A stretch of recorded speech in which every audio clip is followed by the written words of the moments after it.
okay? Okay. So the test will be in your quarter grades. Did I put all your quiz grades in, right? Yeah. Okay. Yeah. So the only thing we have left is the homework assignments, this test, and I do put class participation in each quarter. Okay. All right. So I'll put that in. Yeah, Abby. Can I ask a homework question? Oh, another homework question? It's like on the board. Oh, on the board. Yeah. So for 35, I thought the range or like the domain of sine was negative pi to the. The range of sine is -1 to 1, which means that's the domain of the sine inverse. Was it something about the sine inverse? Yeah. That's why. Yeah. So it's just the range of sine. Right, because they're swapped. Okay, let's get started. Yes, this is kind of a long lesson, but the rules are pretty straightforward, okay? Don't worry, this is like a nice little proof of what the derivative of e to the x is. So using the limit notation, don't worry, you don't need to know this, but basically if you just do a little bit of manipulation here, the derivative of e to the x is e to the x, okay? It's the one function other than y equals 0 that the derivative of it is that function itself, which means, what's that mean? So that means, you know what e to the x looks like, right? It's our exponential growth. So if we were to take, right? If we were to take the tangent at any value, so let's say that's 2, what's the slope of that? E to the 2. So that would be e, right? So basically it takes on that value, the slope, is the value of the original function, okay? So it's kind of unique in that case. Now, what if it's e to the 2x or e to the 3x, or in this case, e to the x plus x squared? We treat the exponent like the inside part when we do the chain rule. All right, so when we have this, oops, I didn't mean to, u is the inside. Remember when we think derivative of the outside, keep the inside the same times the derivative of the inside. So that's why we have e to the u and then du dx. Okay, so like I said, I know you saw there were quite a few homework problems, but when you see finding the derivative is very straightforward. So this is going to be e to the 3x times 3.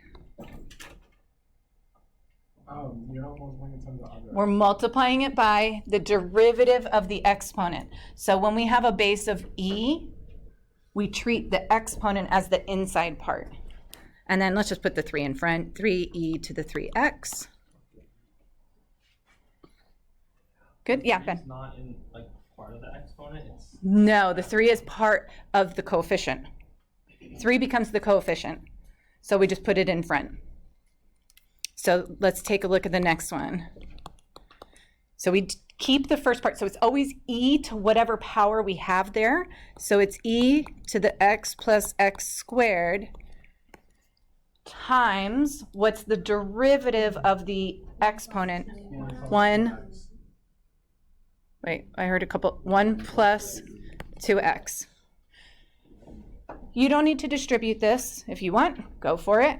If you want to put it in front, you could do that. But really, there's nothing else I could do to simplify it, so you can just leave it like that. Okay? Good so far?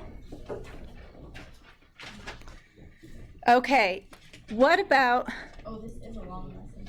I know, but a lot of it, I put in like a lot of these like little proofs. Oh, I so, like, right, half this page is just the rule, and then there's one example. It's not that hard. Okay, so basically, what if it was a to the x, or like 2 to the x, or 3 to the x, something other than e, right? So basically, the proof of that is you can rewrite an exponential function in terms of e and apply that same rule. Basically, all you need to know, the derivative of a to the x is a to the x times natural log of a. That's the rule. So think about that in terms of e to the x. What if I applied that? It would be e to the x times natural log of e. Well, it's natural log of e. It's just natural log of e. So it actually applies to e to the x as well, right? So let's just say I have y equals 3 to the x. So y prime would be 3 to the x times natural log of 3. Okay, so you just have to multiply it by the natural log of whatever that base is. What's the difference between that and this? This is just if the chain rule applies again. Okay, so for example, what if I gave you y equals 3 to the 4x? Okay. So it's going to be 3 to the 4x times natural log of 3 times 4. Okay? So you still have to, so basically we keep that part the same, right? It's going to be 3 to that power times the natural log of the base. And then we had technically a chain rule here because we had a 4x, so we have to multiply by 4. Now, can I really do anything else with that? No, because I don't want to multiply 3 times. Remember that 4 is just a coefficient. So that's really, now I might want to put the 4 in front. But that, you can actually multiply that, right? Okay. All right, at what point on the graph of the function y equals 2 to the t minus 3 does the tangent line have a slope of 21?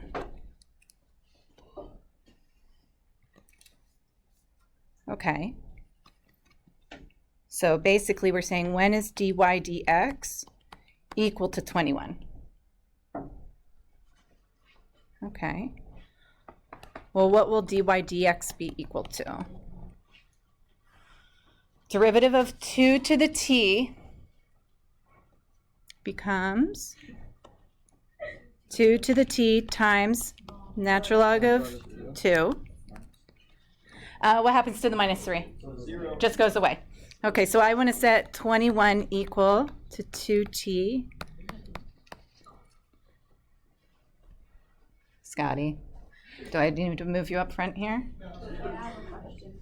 Yes, Misha. So why don't you bring in the minus 3? Why isn't it 2 to the power of t minus 3? Because it's a constant. So remember, anytime we do the derivative of constant, it just goes to 0. Oh, okay. Yeah. Okay, and then what are we going to do? Divide by, let's isolate the variable, and then we'll just plug it into the calculator to get an approximation. And I don't have my answers with me, so I'll need somebody's. What are we going to do? Take natural log of both sides? That, I hope. Which allows us to move the t to the front. We got a lot of natural logs in our answer, that's fine.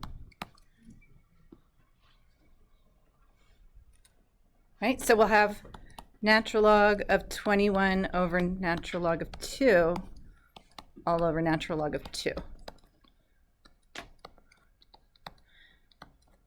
Anybody want to put that in their calculator? I don't know what I did with my, oh, maybe I put the solutions here? Oh, here are my solutions. I don't always have them handy, and when I don't have the worked out, oh, I don't have them in my answer either. I just have the, you got it? Well, just in case. So this would be our exact answer. And then our approximation will go to 3 decimals. I got 4.921. I've got a feeling. 4.921. Let's get A couple other answers. 4.921. Do we have verification? Anyone That's else? Okay, we got a second verification. All right, Mayan's also. Scotty, are you getting the same thing? Yep. Yeah? Yep. You got 4.921, are you sure? Yep. I didn't do it. Okay, all right, I got, Yeah. Yeah, no, I think we can tell. Okay. All right, so we got derivative of e to the x, derivative of a to the x. What goes along with e to the x? Natural log. Okay. Uh-oh. It's not hard. Okay. Again, a lot of this is just walking through kind of the proof of this. If you have a natural log, can you rewrite that as an exponential? Yeah. And then could I do the derivative of an exponential function? Yeah. And then could you isolate? Sure. So all of this basically tells us the derivative of natural log of x is 1 over x. What if it's not just 1 over x? And it's 1 over u. Right. So if it was, for example, derivative of 1 over 2x. Now, you could also, or sorry, I didn't mean to write that. Natural log of 2x. I was thinking backwards there for a second. Derivative of natural log of 2x. So what would that be? It would be 1 over 2x times, what's the derivative of 2x? 2. So what ends up happening with the 2's? We cancel out. Cancel out, we just get 1 over x. 1 over x. Okay, so again, if you have to apply the chain rule, which most of the time we will from now on. Okay, y equals 10 over x. Or y equals natural log of 10 over x, excuse me. Is it? Okay. It's 10 over, right? This is 10 over x. Okay. So it's going to be 1 over 10 over x times, what's the derivative of 10x to the negative 2. 10x to the negative 2? Oh, because you took the negative x. Because technically 10 over x is 10, right? 10 over x is 10x to the negative 1. Wait, so wouldn't that be negative? Oh yeah, thank you. We forgot our negative sign. Thank you. So forgot our negative here. Oh, I'm not getting correct. Sorry, it's 10x to the negative 1. We forgot the negative. I was about to do like. Yeah. I thought it was better. Yeah, so I Don't do quotient rule if we could just do power rule. Okay, now what would that be? That'll be x over 10 times negative 10 over x squared, right? Sure. I'm just rewriting this, right? 1 over just means take the reciprocal, and then negative 10, and then it's times x to the negative 2, so we'll put x squared in the denominator. So that just gives us negative 1 over x. Okay, before we tackle the next one, we have a natural log that is squared. So I'm just going to rewrite this as natural log of sine of x and put the squared on the outside, just like I recommend when we're working with sine, cosine, tangent, secant, right? This is function notation for taking natural log squared, but it helps to rewrite it like this, because then what is the outside part? And actually, how many steps do we have with the chain rule here? 3, because we have to take care of the squared first, then natural log, and then sine. Good? Okay. So dy dx. So first, we're going to just do the 2 in front.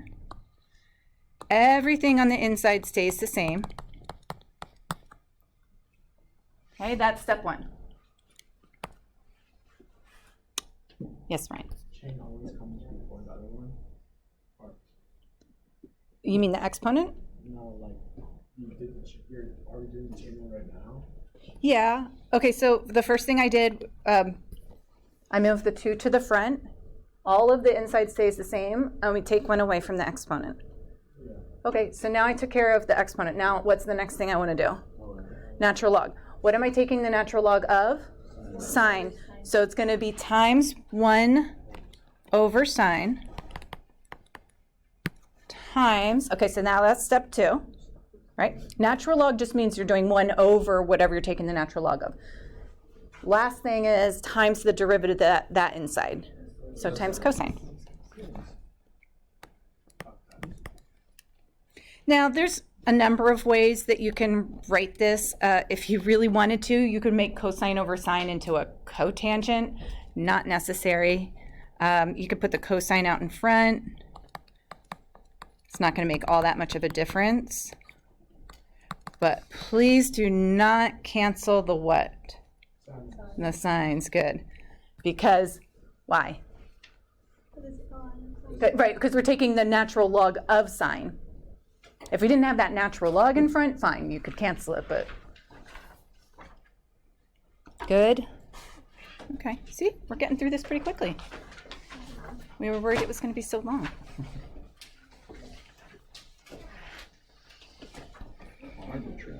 What's that? Oh, it's fine. It's fine. This next part is like the easiest. Okay. So, Do we have to simplify our for which ones? or not simplify it, but do we still move 2 to the front and the cosine, or should we just leave it as? It doesn't matter. Okay. This is for any real power. This rule is not new. We've been doing it all along. It's just generally when we do it, we've worked with like positive integers, negative integers, and fractions, right? Here, what if it's a square root of 2? Well, you could still do the derivative by, what are we going to do with that square root of 2? We're going to move it to the front, times x, and then it's going to be square root of 2 minus 1. There's nothing I can do with that. Ugly. I know, that's it. There's nothing we can do to simplify this. I mean, the only other thing possibly that you could write square root of 2, x to the root 2 over x to the first. But I prefer you to just leave it. Well, that's why I said just leave it. Just leave it. Okay. All right, next one. Sine of x, and that whole thing, the whole thing is to the pi power. That is pi. It is pi. It is pi. I thought you were saying sine x is the dot. Oh, got it. Thank you, Aiden.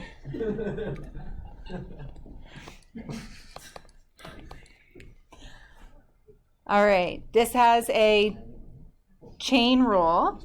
Okay, what are we going to do first? Pi moves to the front, sine of x, and then it's going to be pi minus 1. Again, if it's an irrational number like square root of 2 and pi, I know it's ugly to see, like to leave it that way, but I don't want you to change it to a decimal approximation. Just leave it in that exact form. What are we going to multiply by? Cosine. Good. And again, there's really nothing we can do with this. If you want, you could if you want to put the cosine in front, go for it, but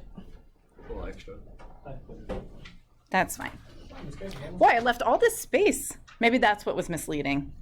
Yeah. Sometimes I leave you like this much room for like a really big problem, and then. I like it when you extra space. Okay. Wait, how many more pages? Oh, that's it. Okay. I feel like now it's going to get.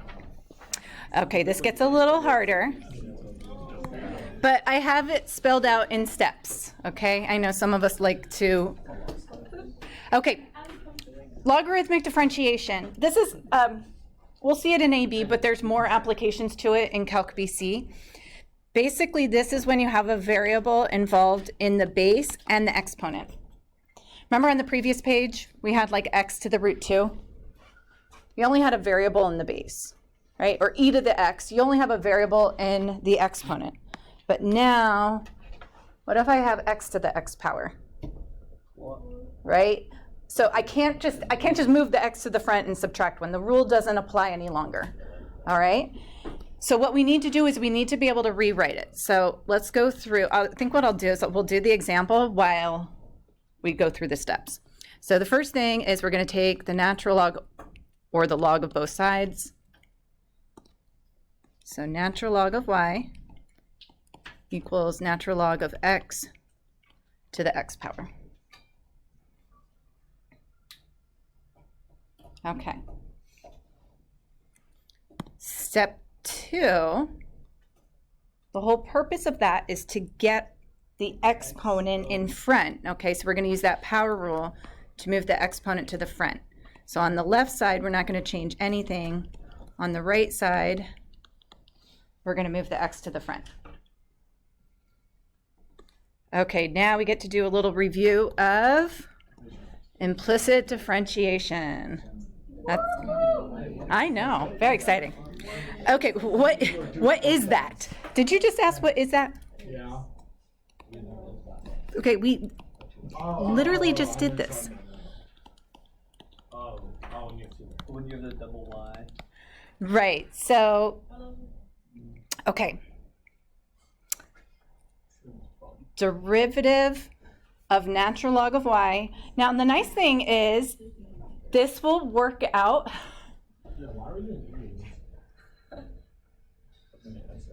This will work out the same way every single time.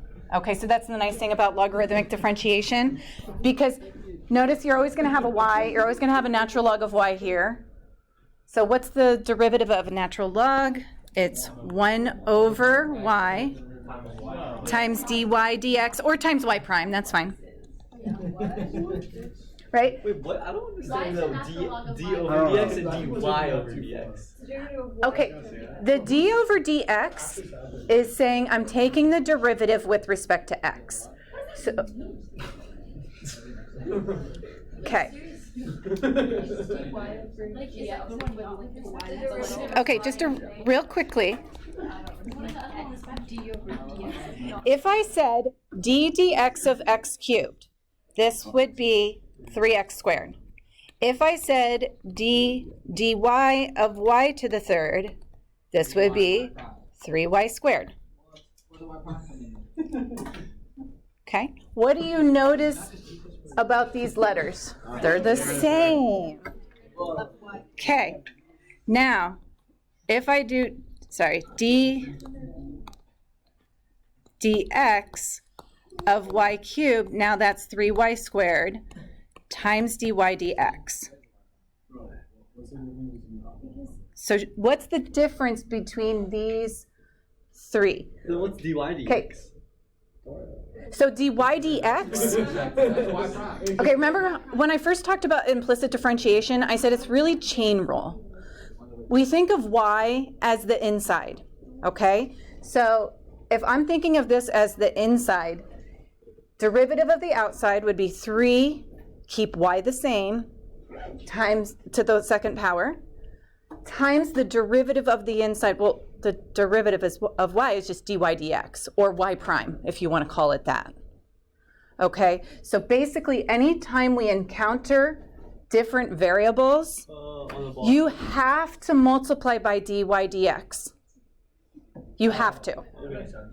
So wait. Okay? Because otherwise, you're not going to have a dy dx left over in the end, and then it's like, well, what are we doing? Isn't that what we're doing in the first place? So I have to have, whenever I'm taking the derivative of y, I'm going to have a dy dx. Remember when we were doing implicit differentiation and I said, how many times do you see y? If you see it twice in your equation, you're going to have 2 dy dx's in the end.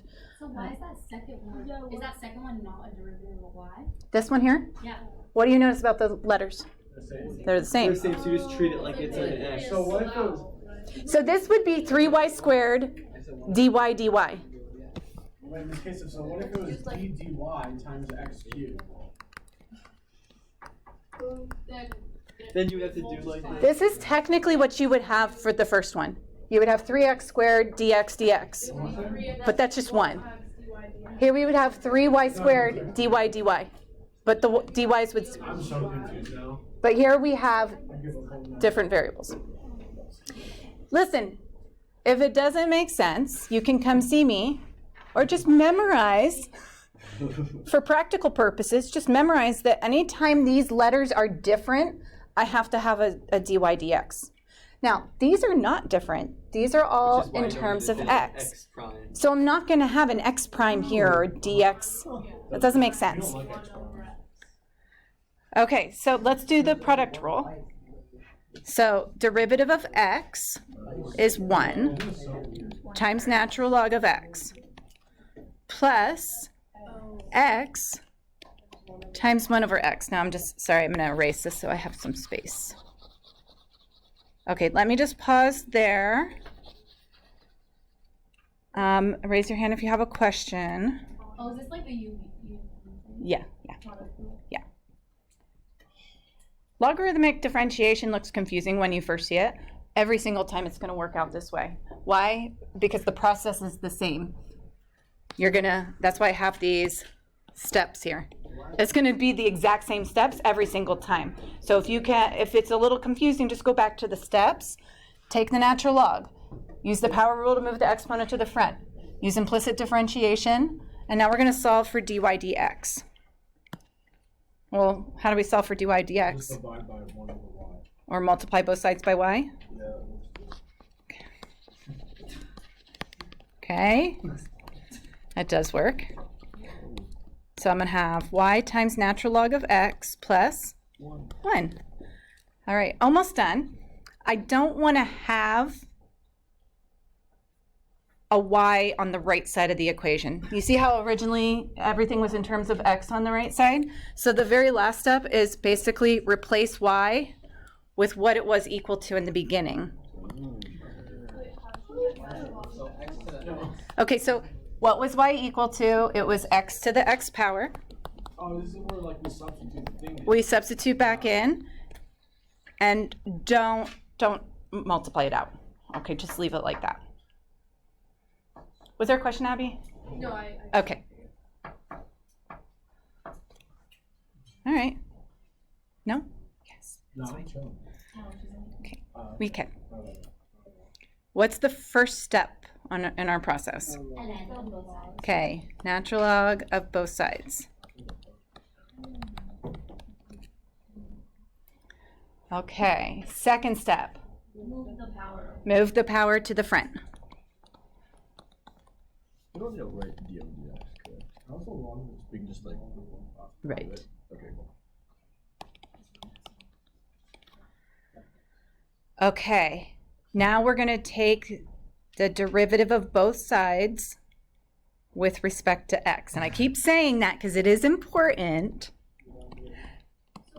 It is. What were they called? Implicit differentiation? Uh-huh. We weren't doing it d over dx, but we were doing that as Okay. y over dx. Implicit differentiation is when the variables are different. Explicit differentiation is what just think of that as like normal differentiation. See how these variables are all in terms of x? So I don't have to worry about a dy dx or a dx dx. I don't have to worry about that here. I just have to worry about it on the left side. And with implicit differentiation, or with logarithmic differentiation, it's always going to be natural log of y. So you're always going to get 1 over y dy dx every single time. Okay, so that's why I said once you see a couple of these, they really are pretty straightforward. So did we get 1 over y dy dx? You're always going to have that step. All right, again, we're always going to have that product rule also on the right side. So let's take derivative of sine, cosine, keep natural log of x the same, plus sine x, and then derivative of natural log is 1 over x. Okay. I just still don't get why you put in the dy dx next to it. It's like the y prime. It's just the y prime.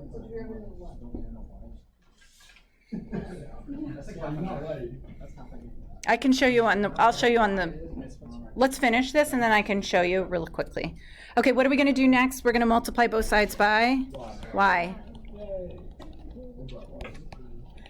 Am I going to multiply anything out? No. That would be a nightmare and unnecessary.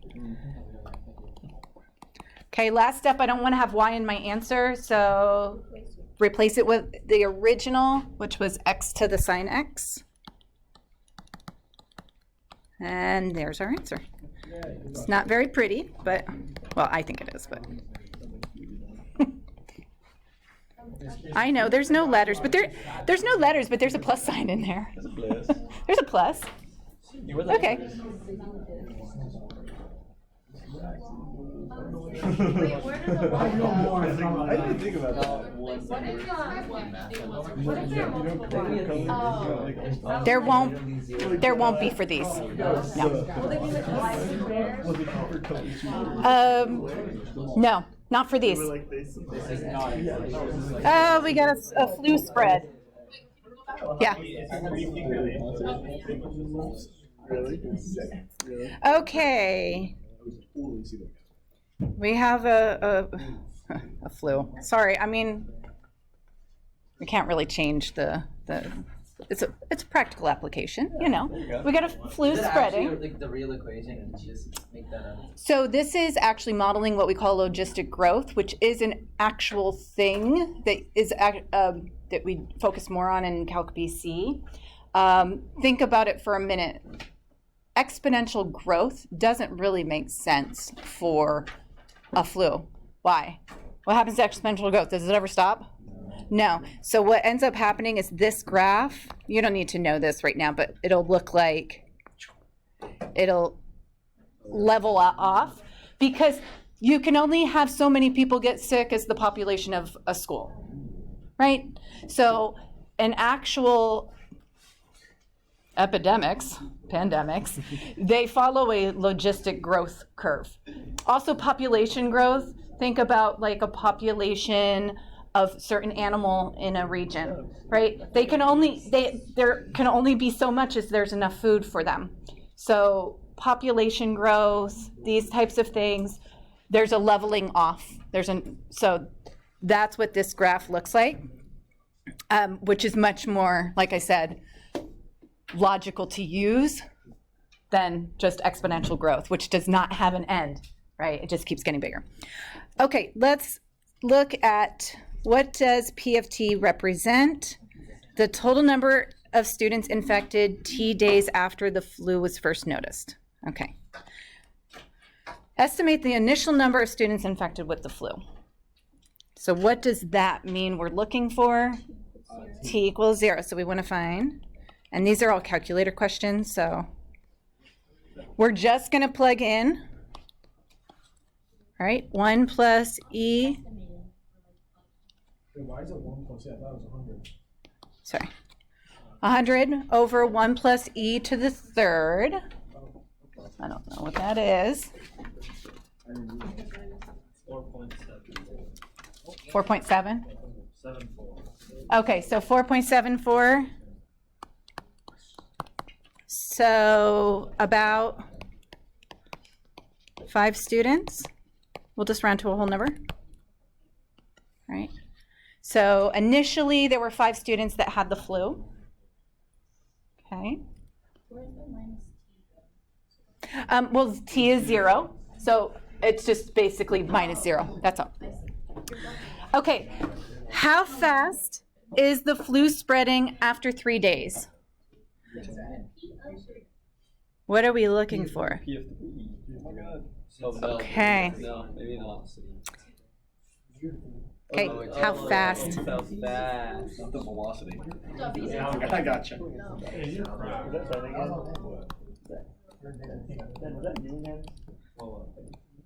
That it? is the type of guy who's on a math. So random. A math rat. Okay. Do you see how we're getting that is the instantaneous rate of change, which is our first derivative? Okay. It is. It's all.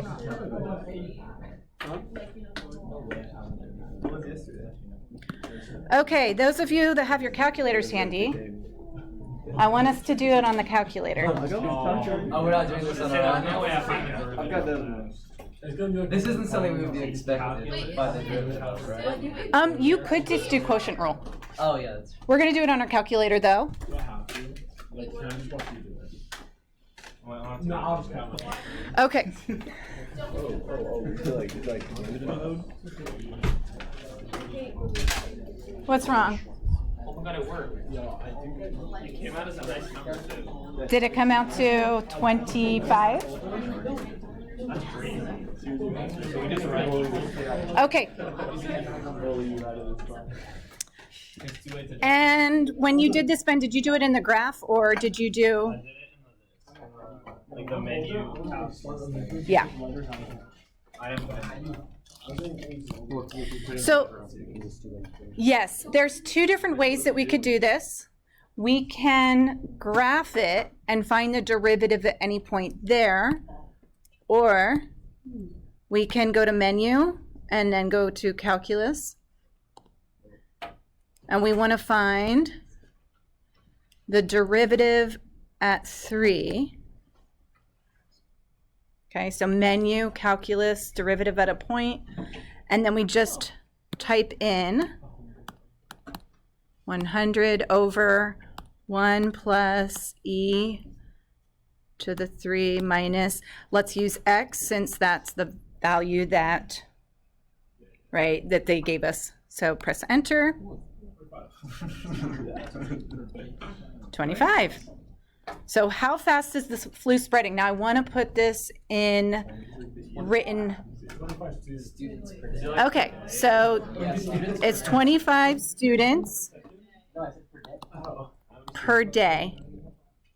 So that means after 3 days, it's increasing by 25 students per day. Maybe on day 4, it's higher. Here's a look at the graph. So remember how I was talking about logistic growth? Okay. Here's the function. See how it's leveling off? 100 is what we call the carrying capacity. That's the most that could become sick. This here, you can graph the derivative of that original function as well. So if have you worked with like the function, like taking the function f1 and then using it for f2? Okay, we need to know how to do that. Okay. Let's do it in the graph. So 1 plus e to the 3 minus x. I am also going to change my window. Let's see.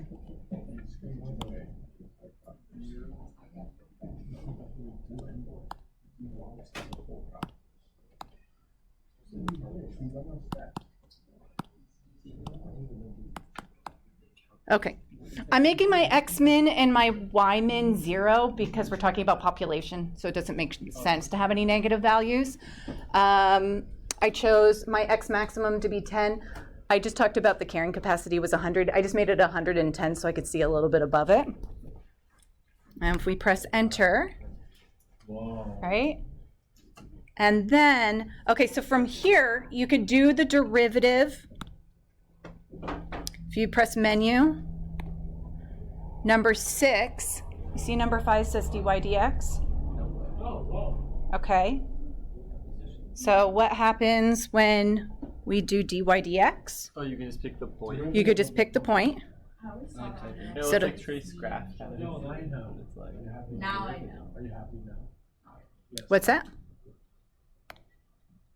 So if I type in 3, it will actually give me the derivative right there on the graph.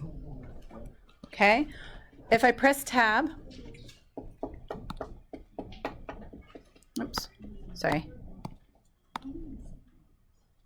Oops. Sorry, I'm jumping around here. What's the matter? oh no way. What's that? So we're going to do the derivative. Okay, so you see where it says, so that's how I want you to type it in, d dx of f1 of x.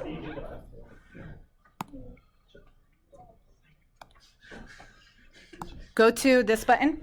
There's a couple different ways. You can go to analyze, or you can just click this, d dx. How do you put the F on one? You just type in, watch, it'll go f1 Wait, what? Wait, you watched it? Whoa, how did you Just type in F1. Yep. You literally just read the words. It's not, It works. it's just like. Look down for one. You literally, sorry. You literally just type in F1 and then in parentheses X. How do I get the? I can show you, and Max, yours is different too. And you got the This dx one, and but y dx inside. dead, and I don't have. Oh, I didn't realize it was dead. Okay. Okay, I can get you a cord. Okay, thank you. Yeah.